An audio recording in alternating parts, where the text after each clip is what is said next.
Jemaah. Ada jemaah. Ingat dapat through Discord lah cik.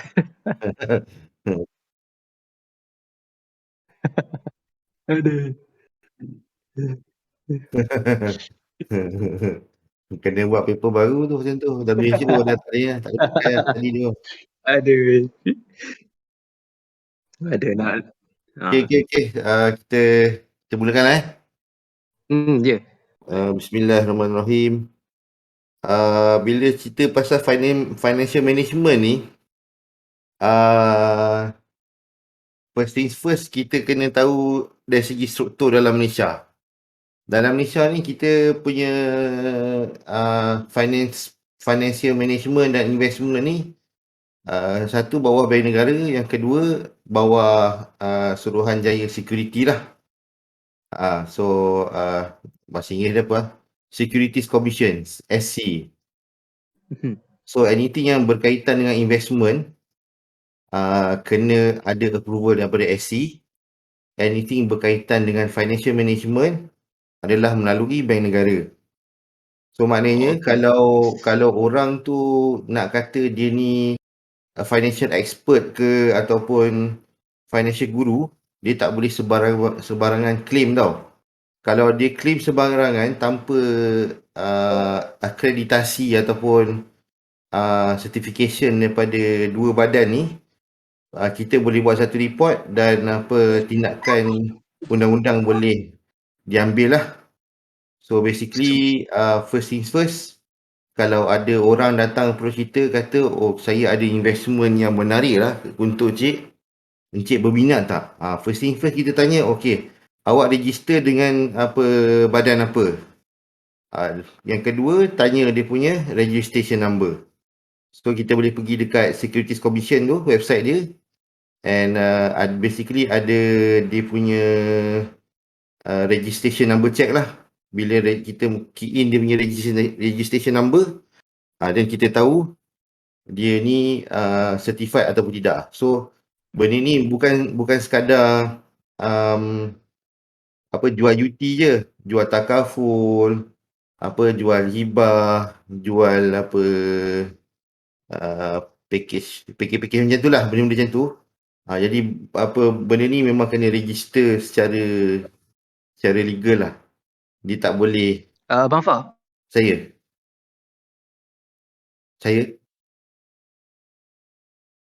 putus tak? Okey. Tak putus, okey. Bang Fah. Internet slow. Internet slow tu. Sangkut-sangkut ke? Tak. Okey kot. Tahu kat sebab tu ke banyak apa? Kalau orang bagi cakap pasal investment ke apa, dia orang cakap this kalau YouTube dia orang bagi financial advice ke nak invest ke apa, dia orang cakap this is not financial advice, supaya dia nak selamatkan diri daripada this issue ke yang dia orang tak ada approval semua. Ya, betul. Bila macam kita buka YouTube kan, dia kata this is the best advice that you can receive within the decade, but this is not a financial advice lah, macam tu kan. Dia punya iklan poyo dia macam tu kan. Betul. Dia nak larikan diri daripada ni lah, legal punya komitmen ni. Kalau kita check pun, kalau kita check dekat Securities Commission, kita boleh check by name juga. Kalau kita tahu nama dia siapa kan. Contoh macam Dr. Azizan Osman. Okay, kita google nama dia, pergi dekat Security Commission punya website tu, kita letak nama dia. Ada ke tak ada? Kalau ada, dia tu kira certified lah, certified guru lah in terms of financial management. Kalau tak ada, then lah. You know what it means lah kan. So kita kena tahu benda ni first. Okay. So sekarang kita dah settle in terms of badan yang mengemudi inflasi pula, investment dan juga financial management kat Malaysia ni. Kita nak go through simple fakta lah. Dekat Malaysia ni, untuk orang Islam, kita semua Islam kat sini kan, dalam kita punya group ni kan.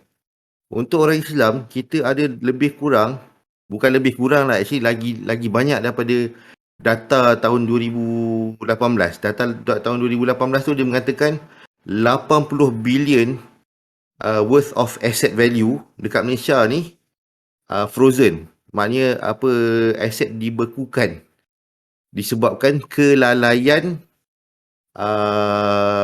dari segi financial management orang Islam. 80 bilion. Bayangkan kalau 80 bilion ni dapat dekat umat Islam, apa yang kita boleh buat? Kita boleh buat madrasah, kita boleh buat masjid, kita boleh kita boleh bangunkan sekolah dengan prasarana yang baik kan. Kita pasang aircon dekat dalam kelas, kita perbaiki kerusi, meja kan. Semua ni sebenarnya bajet-bajet yang remeh dekat sekolah, tapi kalau kita boleh bagi improvement, benda ni membawa value dekat kita punya golongan muda lah basically kan. Tapi apa point dia, 80 bilion lebih aset ni beku. Bayangkan berapa banyak kita boleh buat dengan duit tu. And then fakta yang kedua mengatakan dalam 25%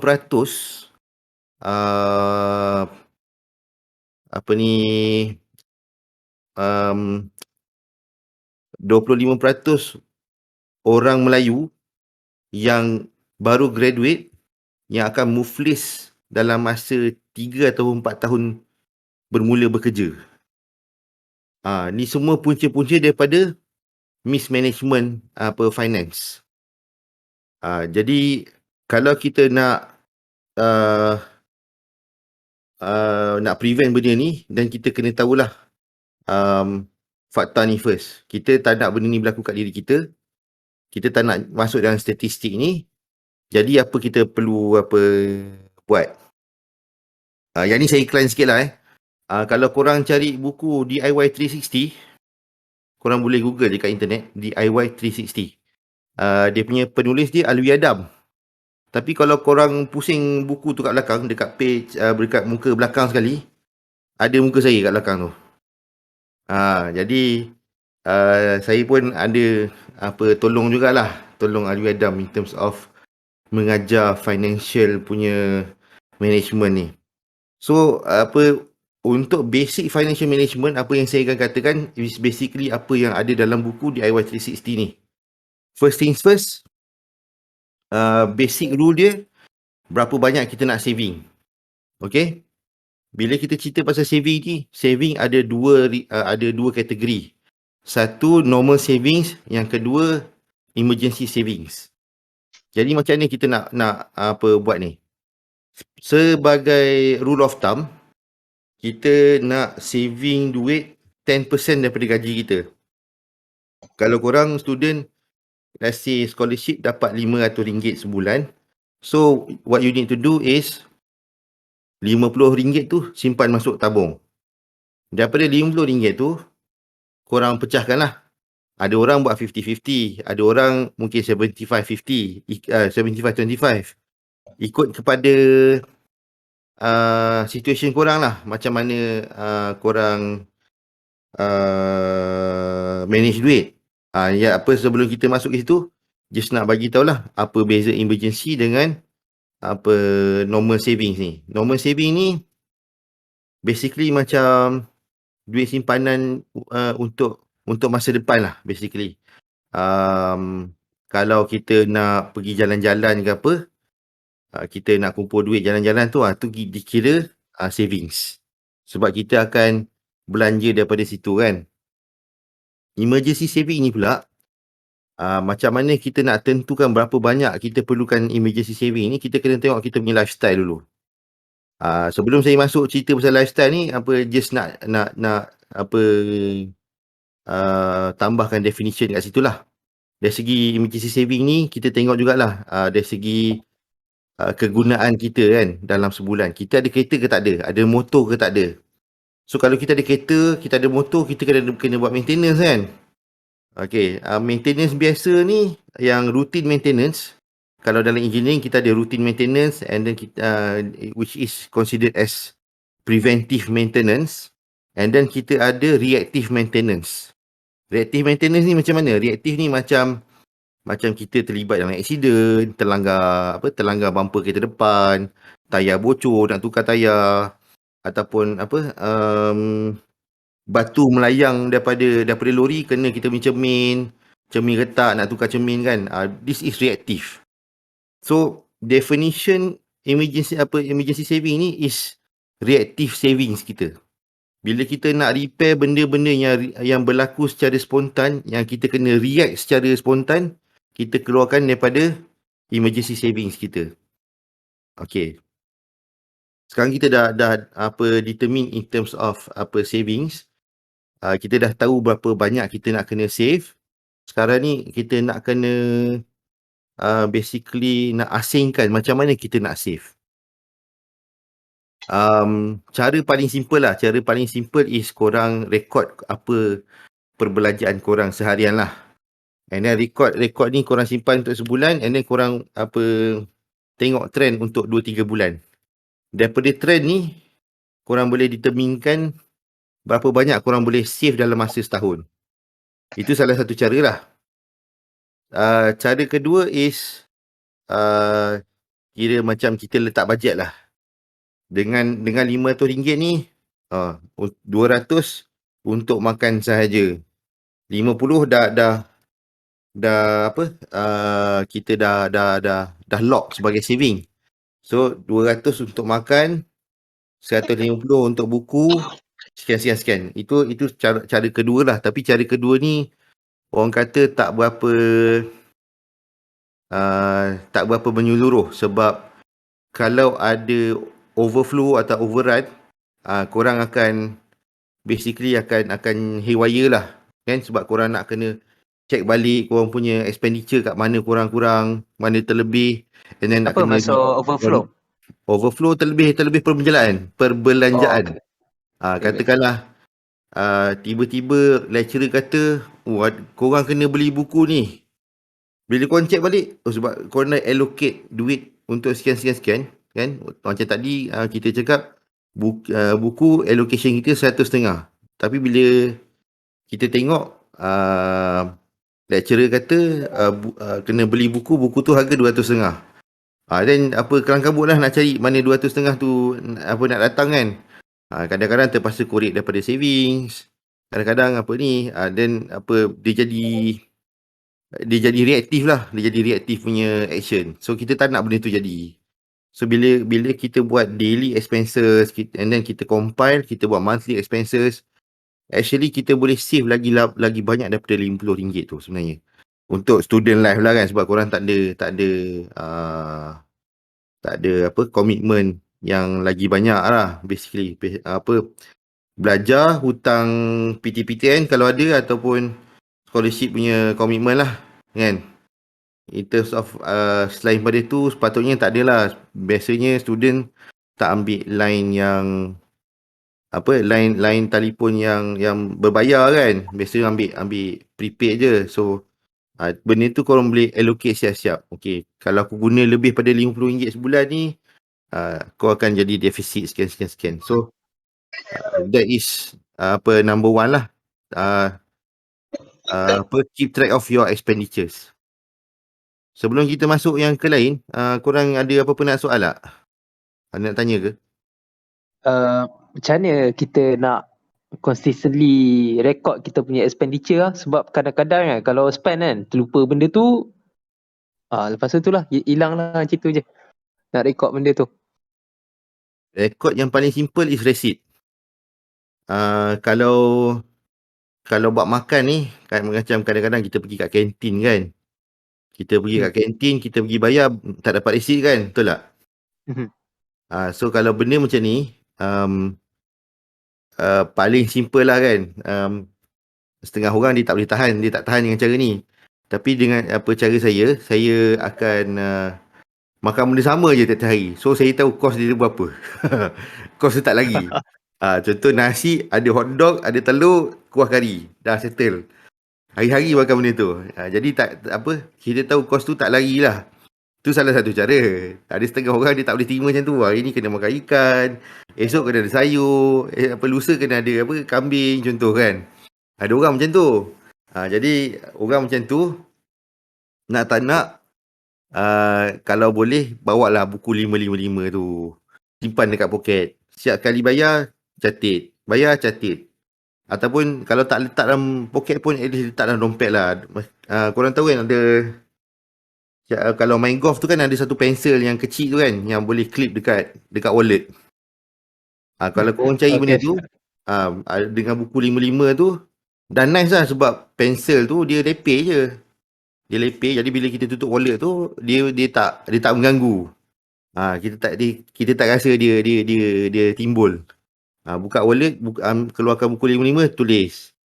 Makan tengah hari RM5.60. Dah settle. Nanti malam kan makan malam RM7.36. Contoh. Kan? So bila kita dah buat macam tu, dah tulis dekat buku 55, balik bilik, masuk dalam Excel. Excel tu akan catat untuk sebulan, dan kita tahulah apa dalam sebulan tu mana kita boleh kurangkan, mana kita ada lebih. Kalau kita boleh lebihkan saving, baguslah. Mana yang kita boleh kurangkan expenses pun bagus juga kan. Contoh, aku ni makan tak cukup sayur lah, asyik makan daging je, kena kurangkan daging lah. Dari segi health benefit pun ada juga kat situ kan. So kalau buat expenditure ni, kita boleh monitor dalam banyak aspek lah basically. Sekejap nak minum air sekejap. Okay, baik, faham.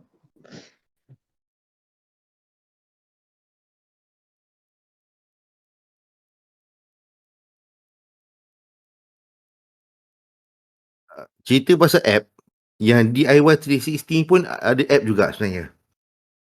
Oh ya. Saya berkawan dengan Alwi Adam ni dah lama. Kalau korang kenal lah Alwi Adam ni, kau Google je. Kalau tak kenal, Google je Alwi Adam. Kita orang kenal dah dekat 20 tahun. So dia ni antara yang saya kenal yang certified lah, yang memang power dari segi financial punya management. So dia ni ni kita cerita je lah, kita cerita sekadar sharing cerita kan. Dia ni grad Aussie, Melbourne.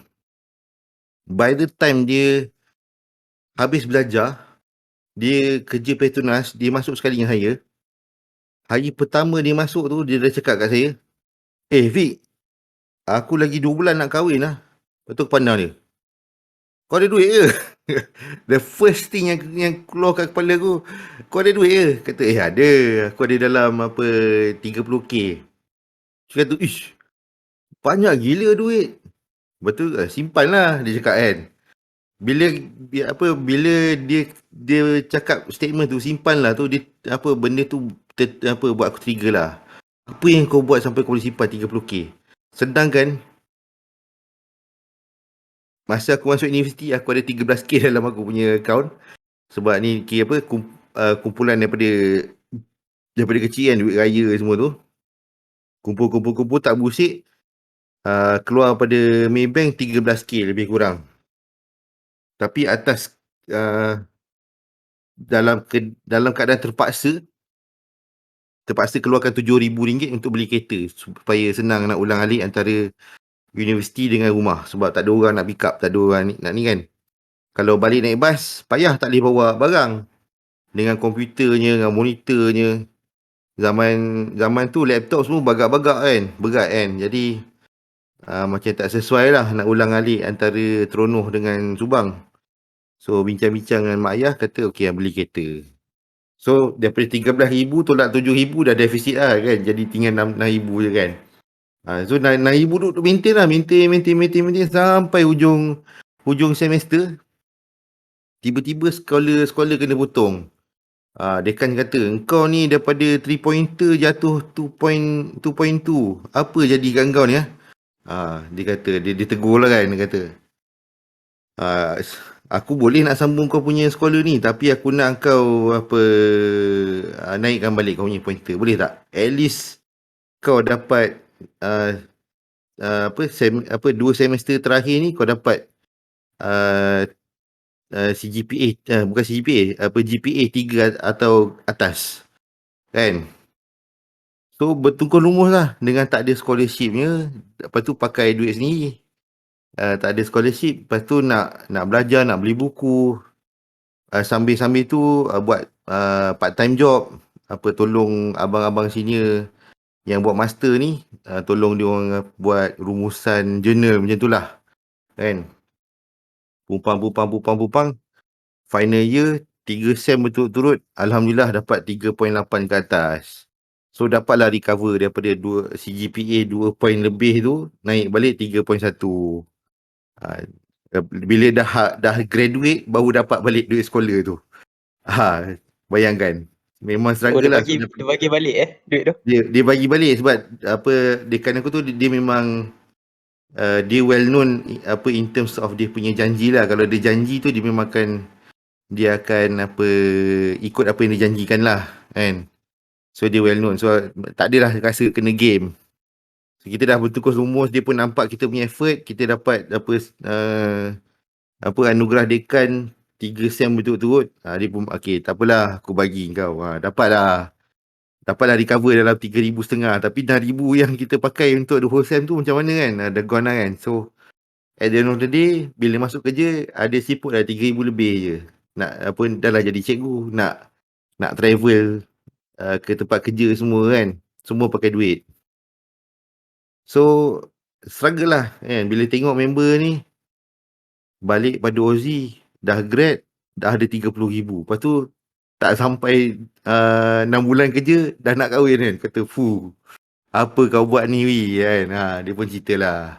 Dulu aku kutip anggur. Kutip anggur dapat 2,000 Aussie dollar. Lepas tu dia jual Dia jual hotdog. Dia buat ni macam-macam lah kerja. Dia kerja dekat Domino's Pizza, jadi barista. So semua tu dia experience kerja dia tu, dapat duit dia kumpul, and then at the same time dia dapat experience kerja, masuk resume. Kalau baca resume dia memang mantap lah. Kau boleh google dia punya cerita. Dia memang ada satu blog dia cerita apa dia buat daripada zaman dia belajar dulu sampai dia grad. Dia ada cerita.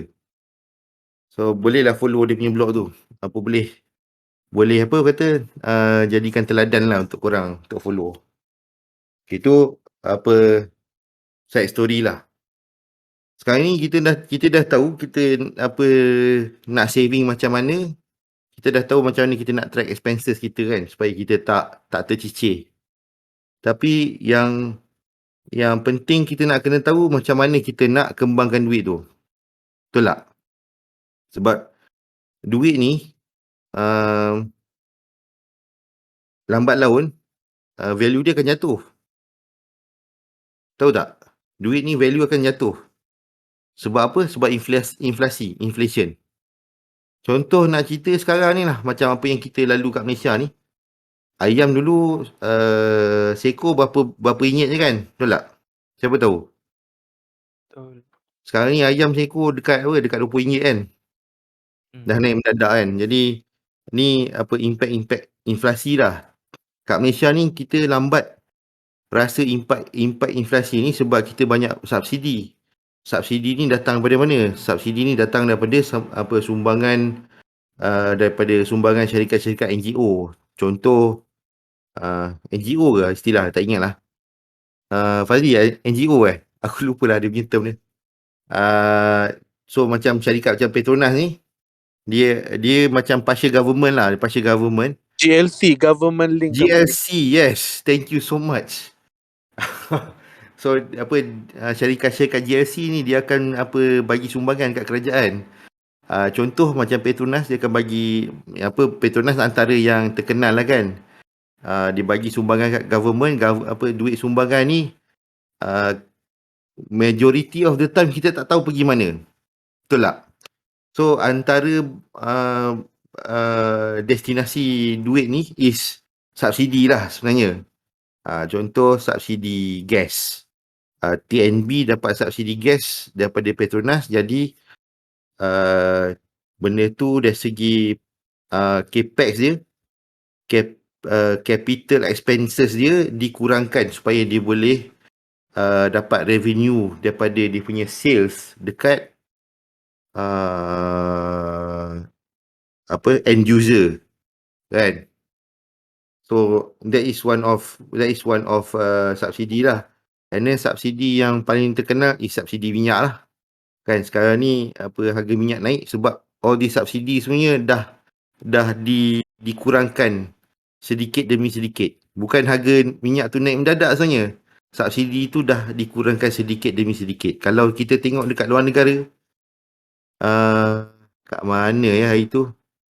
1 liter minyak pun dah RM6 lebih. RM6 rasanya.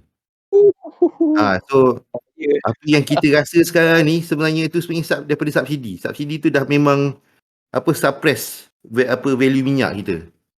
Jadi kita cakap politician duk compare lah harga minyak kat Argentina lah, itulah inilah itulah. Dia tak tahu harga minyak ni sebenarnya suppress sebab subsidi. Kalau subsidi tu tak ada, memang rakyat memang boleh confirm lah semua orang akan naik motor. Sebab orang tak mampu nak bayar minyak tu kereta. Orang kaya je boleh. Even saya pun, saya rasa pun saya pun akan naik motor juga sebab harga minyak terlalu tinggi. Betul. Okay. Jadi kita dah cerita pasal inflation, kita nak tahu macam mana kita nak kembangkan duit kita. Salah satu cara kita nak kembangkan duit kita is simpan duit dalam bank. Betul tak? Bila kita simpan duit dalam bank, kita dapat bukan interest. Allah, lupa nama dia. Basically term dia fixed deposit lah. Kan kita masuk duit dalam satu account, kita akan dapat certain amount of interest yang menguntungkan kita. Biasanya masuk dalam bank ni tak tinggi. Dulu kalau nak cerita dulu zaman 80-an 90-an tu, dia punya value dia tinggilah, ada dalam 5%, 6%. Sekarang ni nak dapat 4% pun tak dapat. Kalau tak silap saya, bulan Januari hari tu CIMB dia declare 3.8%. Itu paling tinggi. Maybank rendah. HSB pun lagi rendah. Bank Islam lagi rendah. Tak ingat lah, korang boleh google lah. Tapi dia ada dia punya deposit value dia. Kan? So boleh check dengan bank masing-masing.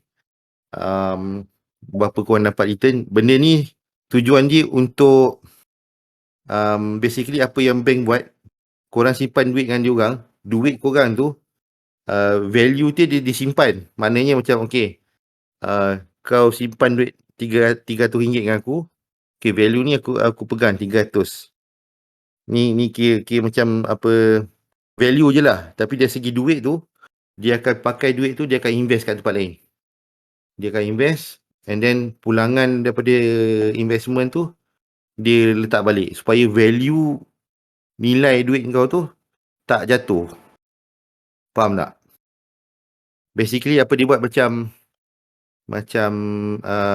kan aku pakai term kan korang pula tak faham kan. Basically dia macam substitute value lah. Aku ambil duit 300 ni, aku letak kat lain, untung ni daripada investment ni, untung ni aku ambil 300 ni aku letak balik dalam account kau, tapi value 300 ni tak jatuh sebab dia ikut nilai semasa sebab kau dah invest dekat tempat lain. Logik tak explanation tu? Ke masih pening? Pening sikit. Apa dia? Pening sikit. Pening sikit. Macam ni nak cakap. Biasanya orang akan compare antara nilai mata wang dengan emas. Betul tak? Kalau setengah orang dia akan cerita obses dengan dinar lah. Itu pendapat masing-masing. Aku tak nak komen lebih. Tapi apa yang berlaku sebenarnya is actually a substitution of value. Bila kau beli emas, kan katakanlah 1 gram emas ni harga RM300. Kau ada cash RM300, betul tak? Kau ada cash RM300. Bila kau beli emas RM300, emas ni value dia RM300 pada ketika kau beli. Okay, logik tak? Boleh follow tak? Boleh. Okay. Sekali tiba-tiba nilai mata wang jatuh. Foreign exchange kita jatuh. RM1 Malaysia, let's just say value dia compare dengan emas, daripada 1/3 ni jadi 0.8. Maknanya kalau RM300 ni dia dah jadi RM240 lah.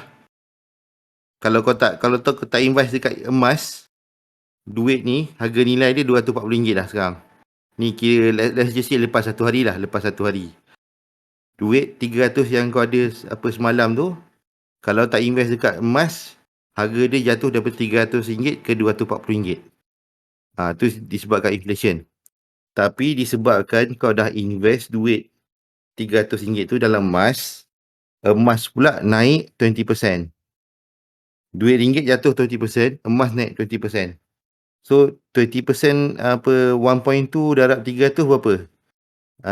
360 ya ke?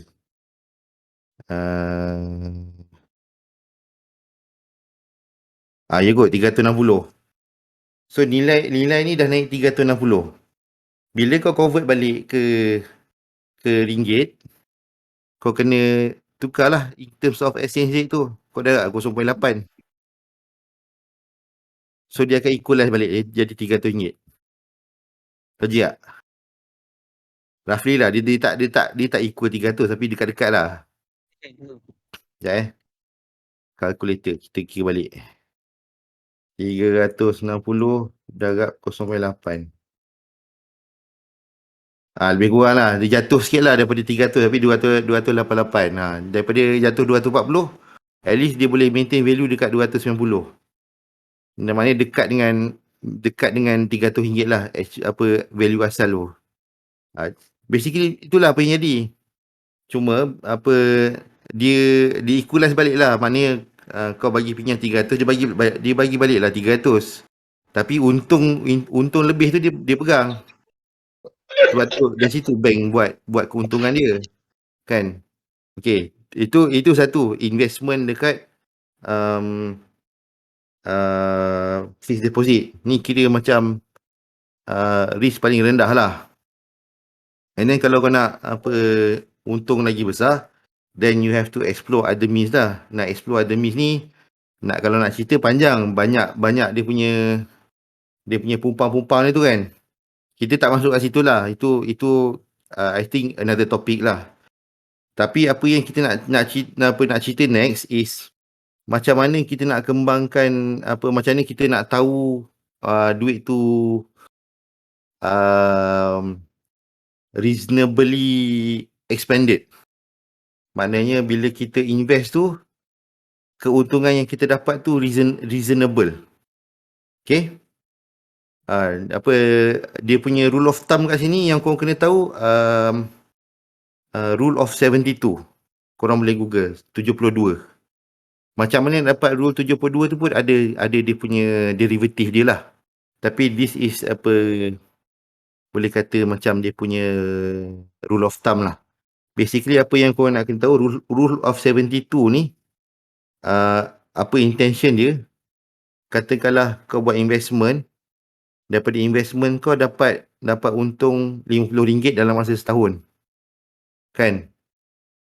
Macam mana kau nak tahu investment kau ni kau boleh doublekan daripada RM500 daripada RM50 ke RM100?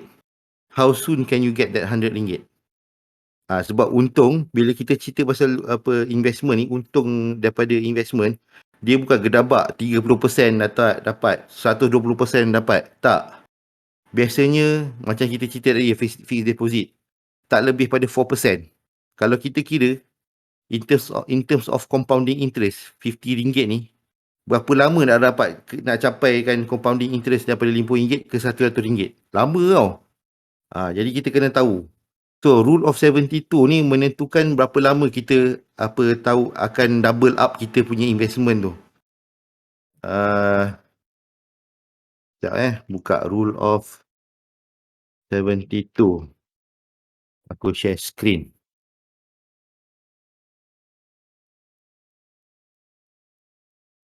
Go live. Okay, so dia punya rule of 72 ni macam ni Simple je. 72 bahagi rate of return. Rate of return ni maksudnya kalau kau invest in fixed deposit tu 4% untung dia dalam masa setahun, dan 72 bahagi 4, then you know how long you will get double for that value. So 72 bagi 4 berapa? Mana kalkulator? Sorry lah, kepada dah lambat lah sebab dah tengah malam. Baik, 72 bahagi 4, 18 tahun. So daripada RM50, kita nak double up value ke RM100, ambil masa 18 tahun. So this is how kita determine kita punya investment tu berbaloi ataupun tak berbaloi, ataupun kena dengan kita punya target ataupun tak kena dengan kita punya target. Bila kita cerita pasal target ni, dia ada short term, medium term, long term. So terpulang pada masing-masing lah nak macam mana kan. Tapi basically bila kita cerita pasal investment ni, kita nak go for long term lah. Short term ni kalau korang ada duit lebih, bolehlah nak main short term dengan medium term ni. Tapi untuk beginner, orang baru lepas graduate, baru masuk alam pekerjaan, then I would recommend go for long term dulu kan. Long term ni tak semestinya 30 tahun ke depan. It's not necessary 30 years. Long term ni dalam arti kata more than 5 years kan. Korang look ahead, 5 years akan datang. Macam kebetulan dulu bila aku graduate dulu, tak tahu apa pasal investment. Tiba-tiba ada member baik datang kata, kau invest lah kat sini, perempuan, dia cerita pasal unit trust. Okey lah, aku masuk 1,000, lepas tu biar. After 7 years, aku tak tahulah, aku macam bengang sikit dengan member aku ni sebab dia adalah kisah dia, tak perlu cerita lah, tu aib dia kan. Basically aku tak berapa puas hati dengan layanan dia dekat isteri dia. Jadi aku bukan nak kata unfriend, tapi aku jauhkan diri dengan dia lah kan. Bila aku jauhkan diri, kira in terms of investment pun aku keluarkan lah. And tak sangka duit 1,000 yang aku campak dekat dalam account tu berkembang daripada 1,000 jadi 7,000 lebih. So in terms of return tu Alhamdulillah lah, daripada 1,000 naik ke 7,000. Tu benda tu kebetulan lah, masa tu pun harga minyak tengah naik, and then strategi investment syarikat tu pun okey, cantik semua, and return tu pun Alhamdulillah lah, untung banyak kan, 7,000. And 7,000 tu jugalah aku pakai untuk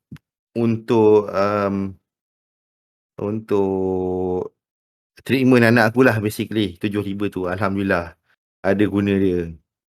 So itulah in terms of investment punya benefit. So rule of 72 ni very important untuk kita tahu, supaya kita macam kadang-kadang bila kita invest duit tu, orang akan cakap, oh jangan risau lah ni, kau okay ni, duit ni akan berkembang nanti. No, jangan trust. You need to track your own investment. Jangan trust apa yang agent cakap ke apa semua ni kan. Jangan terima sebulat-bulat macam tu. So you need to know where your investment is at kan. Kena selalu tanya dia, update dia, minta dia update kat mana, berapa dah untung semua kan, berapa rugi, how much rugi yang you boleh terima pun you kena tahu kan. What is your limit. Ada soalan Dia tu siapa? Dia dah lupa dah, masa tak apa-apa. Dia macam nak sakit, dah kena kat dia, kalau dia tahu. Ada soalan? Tak ada soalan? Tak ada. Okey. Okey, selain pada rule 72 ni,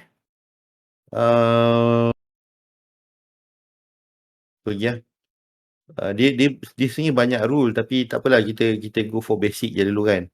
Selain pada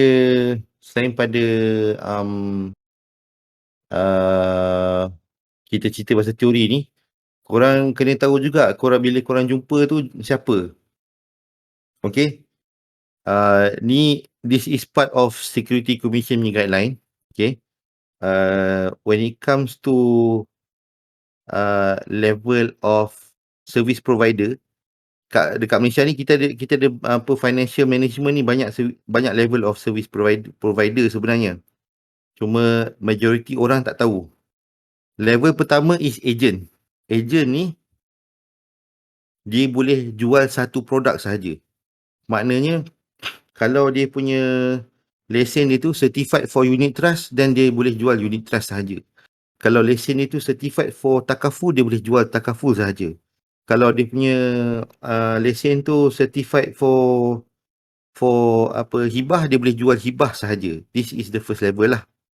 When you go to the next level, biasanya dia akan ambil concurrent punya level, concurrent punya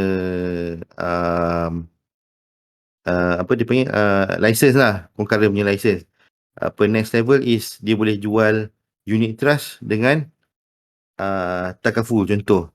Tapi sebenarnya level dia still agent tau. Dia tak boleh claim diri dia sebagai financial planner. Once bila korang pegang kad dia tu kan, dia kata dia certified unit trust saja, tapi dalam kad dia tu tulis dia financial planner. Actually you boleh buat report dekat Securities Commission. Bila buat report kat Securities Commission, dia akan diambil tindakan dan akan di strip off his title lah basically. And dia akan di-ban daripada menjual ataupun basically buat bisnes dalam bidang tu lah forever. That is how strict kita punya rule sebenarnya. Cuma itulah, orang tak report then enforcement tak jalan lah kan. Berapa simple as that dia sebenarnya. Tapi point dia macam tu lah. First level is agent, and then the next level is Associate Financial Advisor Registered, AFA. Nama saya pun AFA kan, jadi AFA Consider. Associate Financial Advisor Registered. And then concurrent dengan title ni, dia ada Syariah Associate Financial Advisor Syariah Registered, AFA-SYR. Macam tu kot, tak ingat lah title lah. And then on top of this ada yang ni dikira Certified Financial Advisor lah, FA, Financial Advisor Registered, FAR. Kalau dia menjual produk Islam, dan dia ada syarifah pula, dia ada syariah kat depan tu, SHFAR, Syariah Financial Advisor Registered, SHFAR. So korang kena tahu jugalah, dari segi kita umat Islam ni, kita wajib ambil yang syariah compliant. Benda tu bukan nak kata kita boleh pilih, bukan boleh pilih. Kalau ikut rule daripada Securities Commission, diorang tak boleh jual sembarangan dekat orang Islam. Untuk orang Islam memang kena ambil, kalau produk insurance kena ambil takaful. Kalau nak jual unit trust, kena jual yang syariah punya syariah certified. Ada orang akan argue lah saya. Apa maksud dekat sini syariah compliant lah? Untuk layman term? Untuk layman term, basically bila kita cerita pasal syariah compliant ni, dia punya investment tu tak kisahlah investment apa, sama ada dia invest dekat dalam saham ke, dia invest dekat unit trust ke, dia invest dekat bond ke, dia invest dekat benda-benda lain ke, apa type of investment dia ni bukan berteraskan riba. Saya nak cerita lebih pun, saya bukan pakar riba, tapi benda ni korang boleh carilah definition of syariah compliance tu. Tapi secara layman term dia investment ni is free from riba. Nak pendek cerita, bila kita nak bila kita nak invest, okey, saya buka screen balik Bila kita nak invest,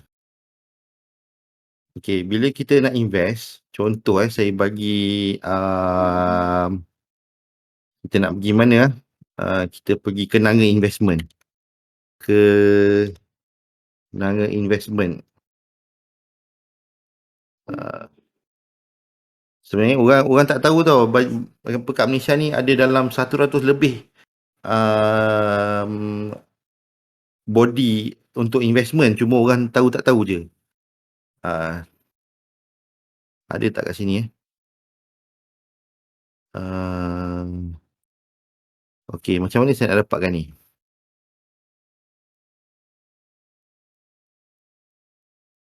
Sekejap saya kena ni. Dia nama fund ni dah ada dah, cuma nak dapatkan dia punya data ni. Saya nak tunjuk kat korang macam mana nak tengok data ni. Tak apa, kita cuba ke ni CMB Principal Investment. Okey, cash and EPM sama juga. Macam mana? Sebab dia bila kita nak evaluate investment tu, syarikat-syarikat ni dia wajib keluarkan fact sheet. Saya kena sebut betul-betul sebab nanti bunyi dia macam pelik kan. Ada orang dengar nanti gelak kan.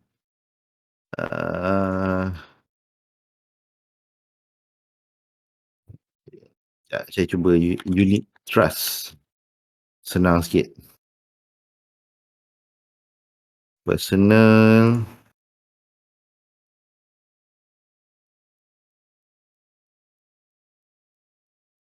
Dia punya website dia dah berubah. Dah lama tak buka. Okey lah. Pilih mutual lah. Public mutual.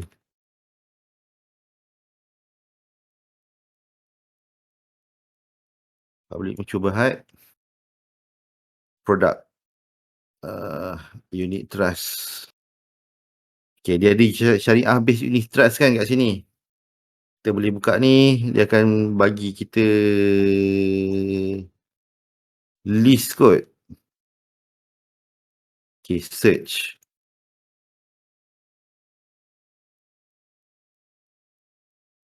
Okay, contoh. Kita buka ni lah, Asia Ethical Fund.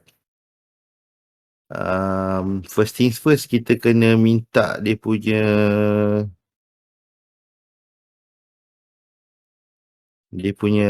highlight sheet. Okay, highlight sheet. Bila kau buka kat sini, dia akan bagi tahu dia invest kat mana tau. Dia ada objektif kat sini. Dia ceritalah apa objektif dia, to achieve capital growth bla bla bla. Biasanya ayat dia bombastic lah, tapi apa yang kau kena buat is try to extract the meaning from here lah. Apa dia cuba cerita. Macam ni dia cuba cerita portfolio dia investment dalam dengan luar negara je. Basically itu je, dengan syariah requirement. So syariah equity kat sini. Kalau equity ni maksudnya dia invest dalam saham lah. 78 to 98% of net asset value. Maknanya jumlah duit terkumpul tu 75% ke 98% ni akan diinvest dalam saham. Saham kat mana? Saham kat South Korea, kat China, kat Jepun, Taiwan, Hong Kong, Australia, bla bla bla bla. So kita nak tahu dia invest dekat syarikat apa. Sepatutnya dia bagi tahu. Kena cari sekejap Benda ni korang kena rajin carilah. Memang kena rajin buka, kena rajin baca. Saya pun dulu rajin lah tiap-tiap malam buka benda ni. Kadang-kadang sampai pukul 3 pagi baca benda ni. Sebab yalah, kita pun tak nak customer kita salah invest kan. Jadi kita kena empower ourselves lah untuk make sure apa yang kita baca ni betul. Saya tak jumpa lah sebab saya tak biasa dengan public mutual punya ni.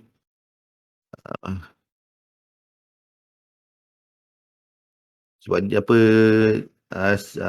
certain syarikat dia akan bagi tahu dia akan invest dalam healthcare, dia akan invest dalam teknologi apa, syarikat apa. Macam RHB pun dia akan ceritalah kan. Yang ni dia tak cerita kot dalam ni, dia tak cerita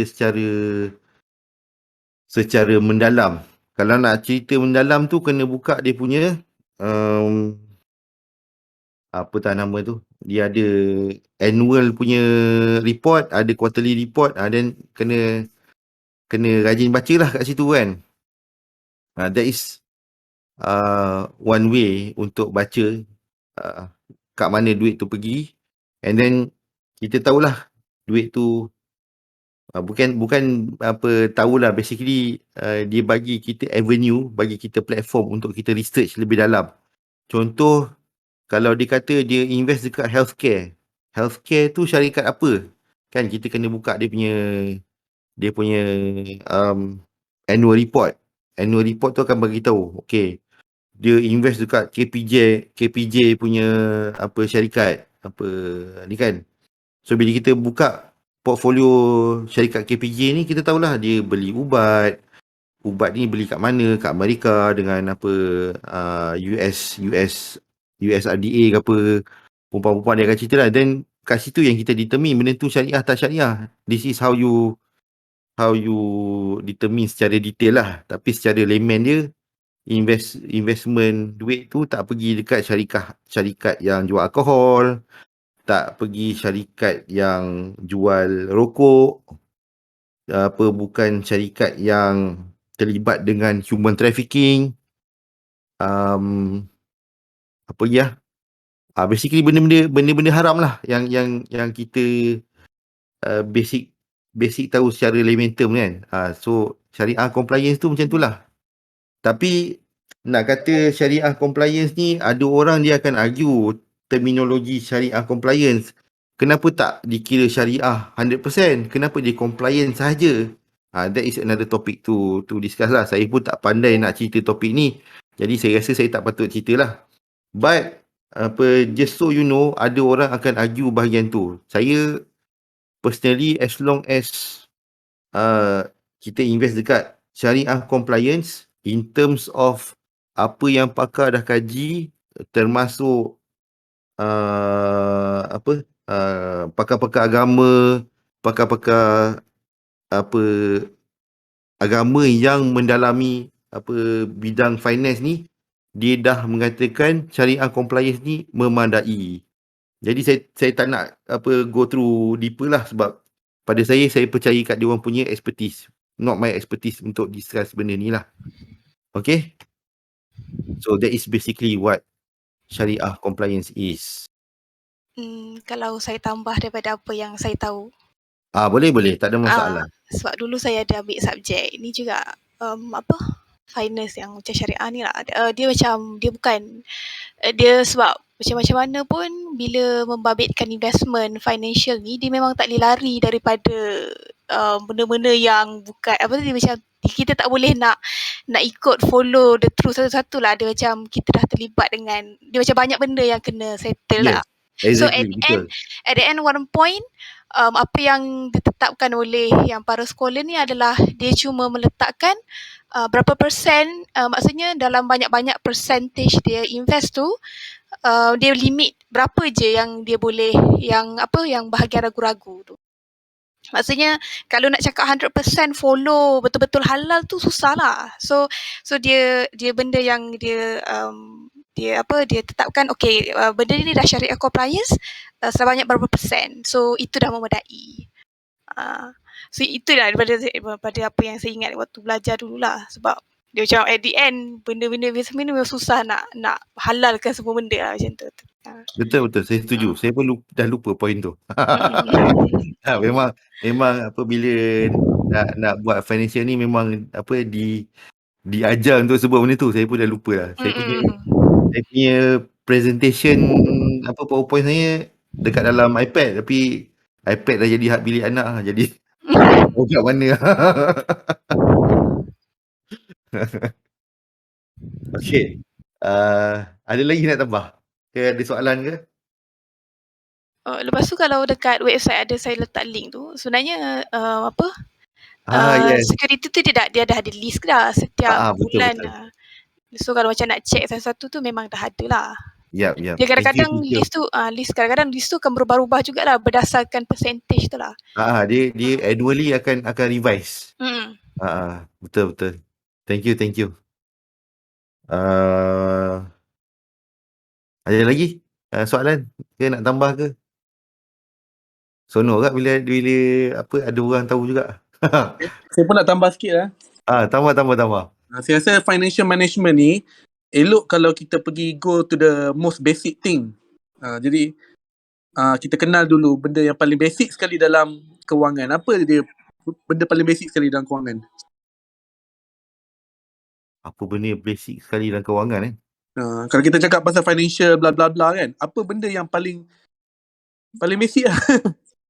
Itulah saya dah cakap tadi, simpan duit. Simpan duit dalam bank. Itu utility, tapi yang paling atas sekali pendapat saya dalam kewangan ni adalah Dapatkan duit. duit lagi banyak. Macam mana? Pendapat saya yang paling asas sekali dalam kewangan ni sebenarnya ialah duit. Wang. Okay. Duit yang kita pegang tu kan, Okay.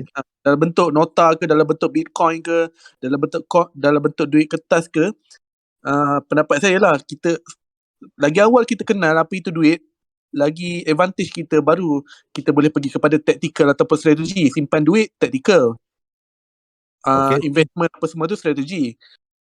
Macam kita bawa kereta lah kan, nak bawa kereta, nak drift ke, nak bawa laju ke, nak bawa perlahan ke, nak pergi mana, kereta untuk investment ke, kereta untuk sewa ke, kereta untuk nak tunjuk status ke, itu strategi dan tactical. Tapi kalau kita tak kenal kereta tu sendiri, long term kita akan confuse pula dengan strategi yang makin kompleks. Jadi saya nak kongsi sikit. Saya kumpul duit lama saya kumpul duit lama dan duit ni dekat lah dengan hati saya. Jadi saya nak acu soalan, apakah itu duit? Ni soalan engineer ni, dia mesti tanya definition dulu. Betul lah. Engineer, kita dalam hidup kita ni pun kita kena tanya definition kan. Baru daripada definition tu, macam kejayaan, apa kejayaan bagi kita? Ada orang kejayaan duit, dia cari duit lah dalam hidup dia. Tapi kalau kejayaan kita mencari reda Allah, baru dia balance kan. Jadi definition tu dia akan pandu kita ke arah mana kita nak pergi. Jadi duit ni wang ataupun currency ni, dia adalah medium kan, medium untuk kita bertukar barang ataupun bertukar servis. Dulu sistem barter, tapi barter dia ada limitation dia, kita tak boleh nak exact, jadi kita perlukan duit, wang. Technically dia still barter juga, cuma dia dalam bentuk barter wang lah. Barter dengan bahan. Yalah, cuma dia perantaraan. Tak ada siapa yang nak wang kalau wang tu tak berharga. Sebagai contoh duit kertas ni, kalau tiba-tiba esok, bayangkan semua orang tak terima duit kertas. Siapa nak duit kertas tu? Tak ada siapa terima kan? Value lah. Tak ada value lah. Jadi perceive value je lah. Dia perceive value ataupun trust. Perceive tu datang daripada trust. Sebab tu ada janji. Kalau tengok balik dalam duit kertas kita kan, wang kertas ini sah diperlakukan dengan nilai bla bla bla bla oleh Bank Negara Malaysia. Jadi Bank Negara beri janji tu. Sebab tu kita percaya. Sebab semua orang percaya kepada janji Bank Negara Malaysia. Betul tak? Selain daripada perceive value lah. Semua orang percaya. Jadi kita orang Islam juga, saya nak bawa sikitlah perbualan kita ni kepada Islam kan. Jadi apa yang dikatakan, sebab Islam ni gaya hidup, betul tak?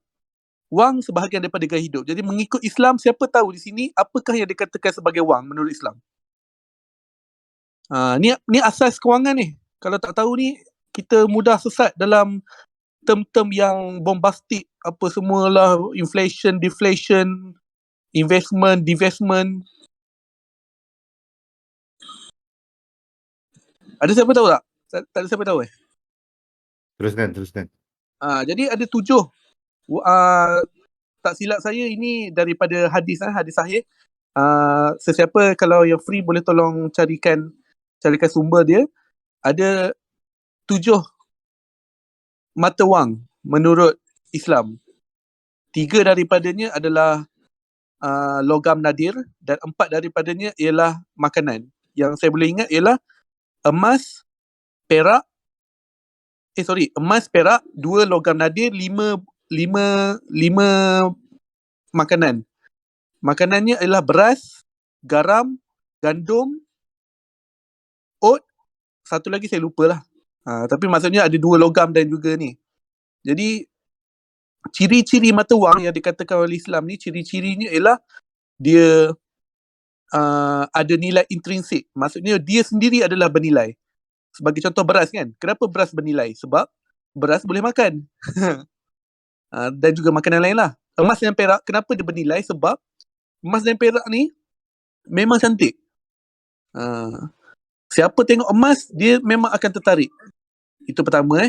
Jadi ada beberapa ciri-ciri mata wang lah. Selain daripada intrinsik, dia juga kena bertahan lama. Emas dan perak memang bertahan lama. Dia immune kepada chemical reaction dan sebagainya. Sama juga dengan beras sebagainya. Beras kita boleh simpan berpuluh-puluh tahun.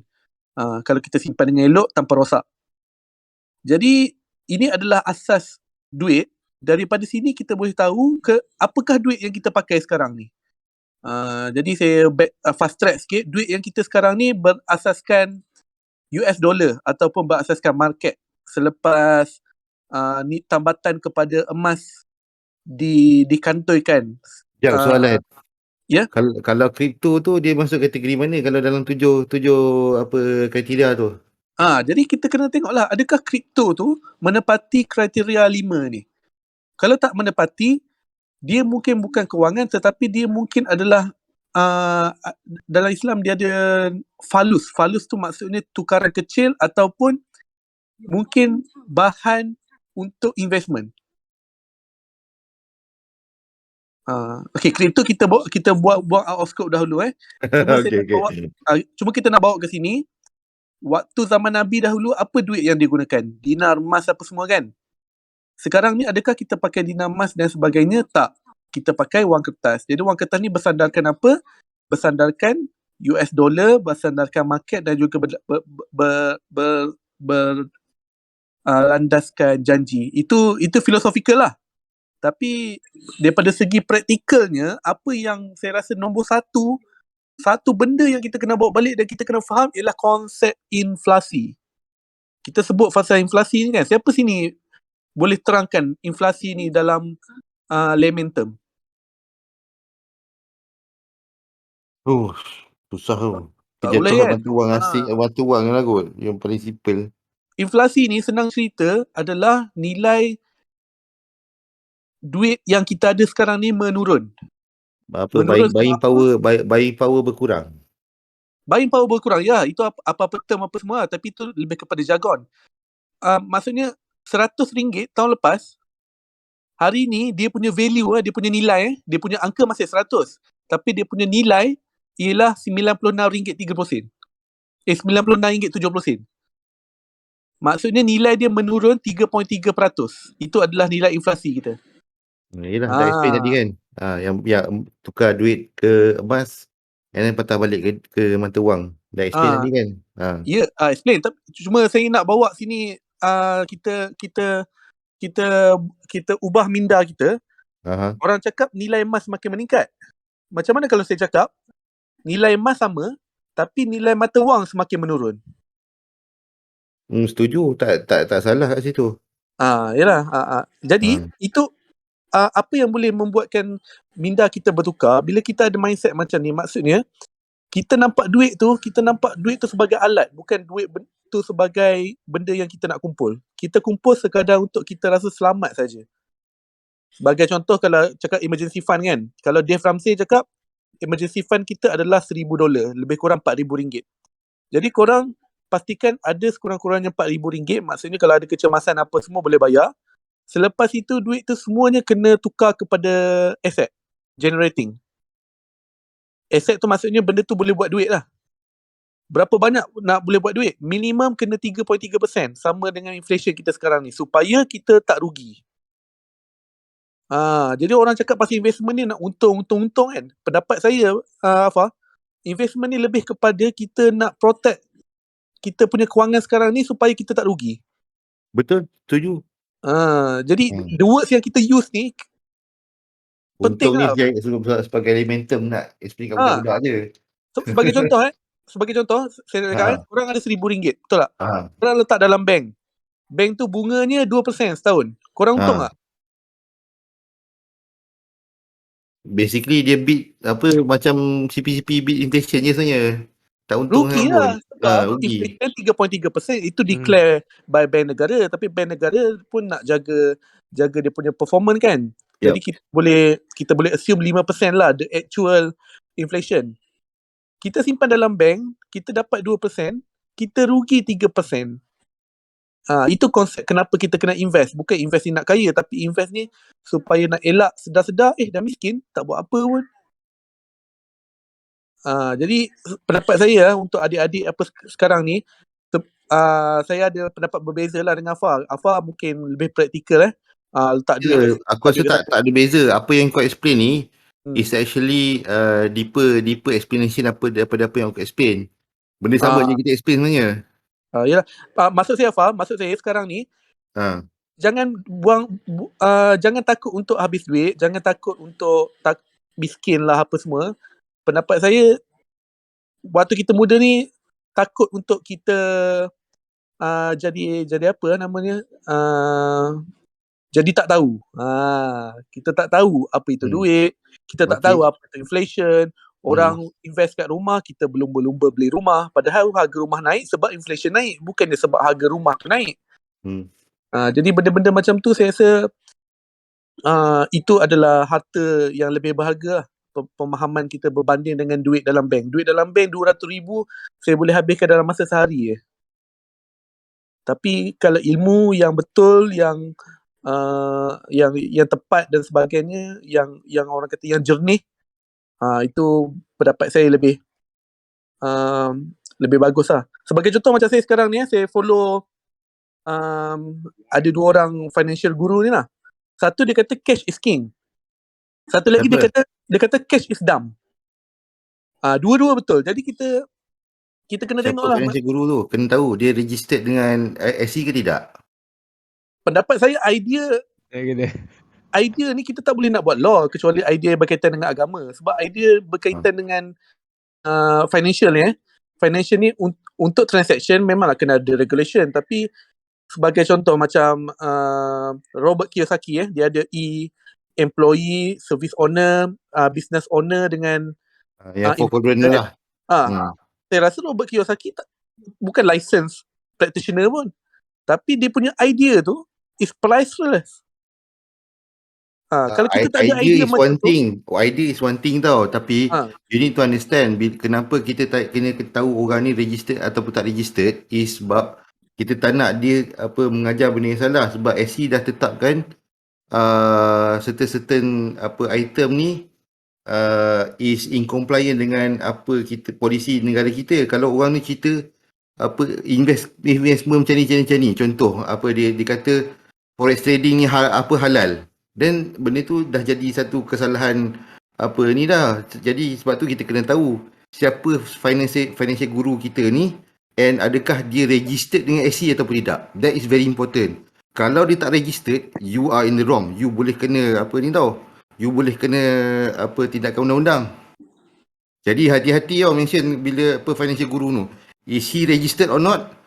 Where is he registered to? You need to know. Jadi macam mana Afar kalau yang Robert Kiyosaki tu, yang dia Robert punya buku Kiyosaki bukan Malaysian. He's not Malaysian. Tapi dia ada buku. What I'm saying is you follow Sifu dalam Malaysia kan. So you need to know siapa and is he registered or not. Kalau Padi okey lah, I understand lah. Kita berbeza Afar. Fokus saya lebih kepada idea. Jadi idea ni bukan action. Maksudnya idea ni lebih kepada kefahaman. Jadi kefahaman ni bagi saya limitless lah, boundless. Dan lagi banyak opposite direction yang kita dapat lagi bagus. Selepas idea dah strong, baru kita pergi kepada action. Di action tu kita perlukan approve financial consultant. Betul tak? Tak setuju. Saya cakap macam tu sebab apa tahu? Kalau you kata based on idea, kalau dia kata idea forex trading tu halal, that is wrong. Dari segi hukum agama pun dah salah. Okay, faham. Jadi pendapat itu fokus satu lagi konsepnya saya rasa Afar fokus kepada yang mengajar, saya fokus kepada yang diajar, kita sendiri. Sebagai contoh, orang tu ajar salah Jadi kita kena ada kemampuan lah untuk membezakan antara yang betul ataupun yang salah. Jadi kita bukan salahkan cikgu, tapi kita salahkan murid tu. Bukan salahkan murid maksudnya responsibility lebih kepada murid, iaitu kita sendiri untuk meningkatkan kita punya financial punya knowledge. Okay. Kalau kita cakap financial knowledge yang terbaik hanya daripada mereka yang license saja, dengar ini saja dan follow. Jadi kita tak ada orang kata opposing punya view. Jadi daripada situ, macam mana kita nak atur kita punya financial strategy bergantung kepada keperluan diri kita. Ada orang high risk, ada orang low risk punya appetite. Okay, tu betul. Risk management tu penting. Buat due diligence sendirilah kan. Tak, buat actually due diligence is one thing, tapi agent, siapa-siapa agent ataupun korang punya financial advisor, dia perlu buat financial risk tu kat korang. And then report tu dia kena bagi kat korang. That is the rule daripada SC. And then it is your responsibility also to know that risk. Kan, bila dia keluarkan report tu, bila dia kata korang medium risk, kau kena tahu kau kena tanya, bang, medium risk ni apa maksud bang? Macam tadi yang kita buka yang public muncul tadi kan, dia tulis risk 5.1. Apa maksud 5.1 ni bang? Dia kena buka dia punya buku dia, apa definition 5.1. Benda tu semua dah mention dalam SC punya guideline. Dia ada mention dalam tu.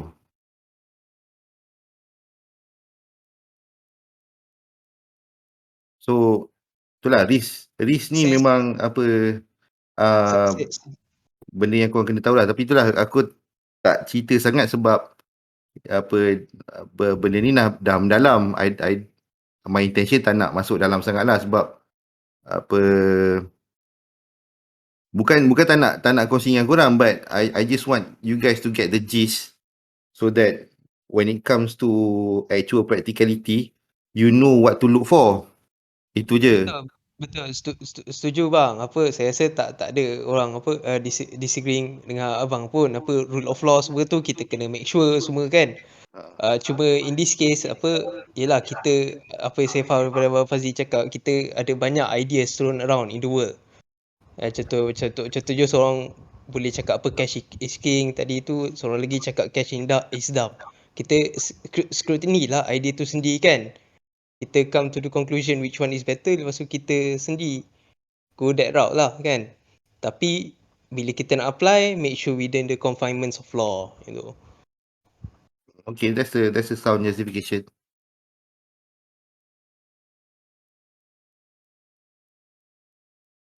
Teruskan. Abang Fazli, Abang Fah. Ada lagi nak ni sebab aku nak masuk topik satu lagi. Biasanya bila cerita pasal financial management ni, orang cerita pasal duit. Mesti memang duit pun, tapi pasal nak kembangkan duit, macam mana nak simpan duit. Sebenarnya ada lagi satu aspek yang ramai orang tak tengok sebenarnya. Ada nak tambah lagi tak? Apa dia tu aspek tu? Aspek yang biasa orang tak tengok is actually basically dia panggil estate management lah. Bila kita cerita pasal financial management ni, dia ada dua. Satu, masa kita hidup. Yang kedua, lepas kita mati. Kan? So, bila kita hidup, kita punya apa orang kata, kita punya affinity, kita akan tertarik pada nak kembangkan kita punya kewangan most of the time lah. Macam Fazli cakap tadi, nak protect ourselves semua kan. True, agree 100% with that. Tak ada salah kat situ. Cumanya bila kita terlalu fokus kat benda tu, kita lupakan yang second part of financial management. Second part of financial management biasanya orang akan apa dalam Islam kita panggil hibah, faraid, dengan ni lah. Apa hari satu lupa nama dia. Basically ada 3 item. Kita kena plan semua ni sebelum kita tinggalkan dunia lah basically. Contoh hibah ni apa? Hibah ni dari segi definition dia maksudnya hadiah. Kan? And then hadiah ni hibah ni pun ada banyak definition dia. Ada hibah ketika orang tu dah mati baru dapat hadiah tu, ataupun hibah ketika orang tu masih hidup, ataupun hibah kepada third party pun ada juga. So dia ada banyak kategori lah hibah ni. Kenapa kena ada hibah ni? Sebab contoh, kalau kita nak rely on 100% dekat sistem agama sahaja, which is pembagian harta melalui faraid, benda ni saya tak kata Islam ni tak adil lah. Saya cuma kata benda ni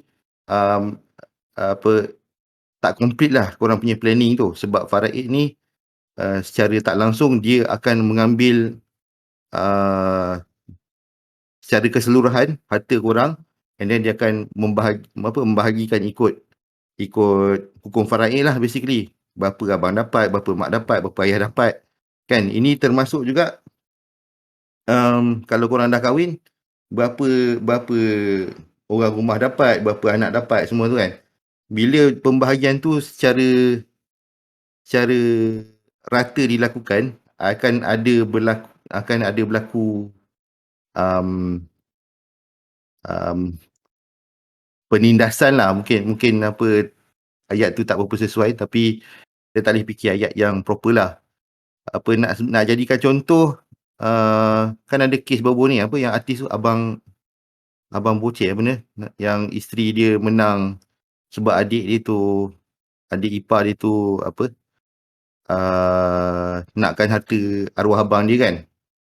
So whatever, point dia is, bila kita nak buat financial planning, bila kita dah pergi nanti, kita kena make sure pembahagian kita ni adil lah. So contohnya, nombor 1 kita bagi hibah dekat isteri. Contoh, hibah apa? Rumah, a certain portion of kita punya saving. Sebab bila kita faraidkan rumah tu kena jual. Bila rumah tu kena jual, anak isteri semua nak duduk mana? Kita kena fikir benda tu sebagai seorang lelaki. Benda ni penting. Bila kita hibah, maknanya dari segi bumbung untuk berteduh tu dah kira settle lah untuk bini. Jadi ni hak dia dan anak-anak. Orang lain tak boleh sentuh sebab faraid dia dah dikeluarkan daripada konteks faraid tu. Tu hibah. Kalau korang nak katakanlah korang tak kahwin tapi ada anak angkat. Contoh ada anak angkat. Anak angkat ni tak layak terima faraid, tapi macam mana korang nak bagi dia harta? So salah satu cara hibah jugalah. Kan? Again, saya tak cerita benda ni secara detail. Benda ni ambil secara ringkas je, tapi need to know basis lah, kan. Selain pada anak angkat, macam kalau korang rasa beneficiary tu patut pergi dekat contoh anak yatim ke apa, then hibah is the way to go lah, kan. And then faraid ni simple lah, pembahagian harta mengikut cara Islam. And then yang ketiga is wakaf. So macam mana nak bahagikan antara tiga ni? Basic rule dia 1/3, 1/3, 1/3. Tapi this is rule of thumb saja. Tapi dia tak mengatakan korang kena follow 1/3 ni 100%. It's up to you. Kalau korang rasa rumah ni nak bagi kat isteri, then buat valuation rumah tu. Kalau valuation dia lebih pada 1/3, then bagi je lah rumah kan. As long as pembahagian tu korang rasa adil. And then bila buat wasiat untuk semua-semua ni, tolonglah jangan pakai mulut. At least write down ke ataupun cari financial planner yang bertauliah untuk settlekan documentation tu lah. And at least bila ada apa-apa, sebab bila nak tuntut balik benda ni, macam tadi awal tadi saya cerita 80 bilion ringgit aset dalam negara ni dibekukan disebabkan penyalahan financial management ni. Majoritinya datang daripada ni lah, daripada pergaduhan aset selepas pemilik tu meninggal dunia. Majoritinya datang dari situ. So sayanglah sebagai umat Islam kita ada aset 80 bilion, tapi 80 bilion tu tak boleh pakai untuk apa-apa dah sekarang. Benda tu dibekukan. Sampai bila wallahualam. Kalau ada undang-undang yang boleh tak bekukan tu, mungkin benda tu akan benefit pada somebody lah. Tapi up until now so far memang tak ada lagi lah. Tu je saya nak cerita. Nak tambah? Silakan.